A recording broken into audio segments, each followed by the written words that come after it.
O'rtoqlar 7700 dollarga shu Malibu 1 avtomobili qiziqarli bo'ladigan bo'lsa, videoni oxirigacha ko'ringlar. Demak, bizda 2013-yilda ishlab chiqarilgan Malibu 1 mexanika korobkali ikkinchi pozitsiya lyukligi, bosib o'tgan masofasi probegi 189 ming kilometr. Mashinamizga 4-pokoleniya metan gaz o'rnatilgan, texnik holatlari ham yaxshi, motor moy yemaydi, hadoylar, taqir-tuqirlari yo'q. Bemalol tekshirib olishingiz mumkin. Avtomat korobkani diskalari o'rnatib qo'yilgan. Kraskasi oldi ikkita krilosi, chap o'ng krilosi va chap taraf ikkita eshigi yuzak sepilgan, ichiga o'tmagan. Kapoti toza, suyaklari butun, bemalol tekshirib olishingiz mumkin. Salon holatlari ham yaxshi holatda turibdi, urinib ketmagan. Xo'p, chexol poligi bor. Lyukli varianti bu, eslatib o'taman. Akkurat holatdagi salon, bu holatlari ham yaxshi. Mashinamizning narxi 7700 dollar. 7700 dollarga hozir bitta Nexia 3 yoki eskiroq Cobalt olasizlar.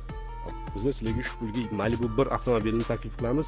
Telefon raqamlarini pastda qoldiramiz. Aloqaga chiqinglar, kelinglar, ko'ringlar, baraka qilib olib ketinglar. Manzil Toshkent shahar.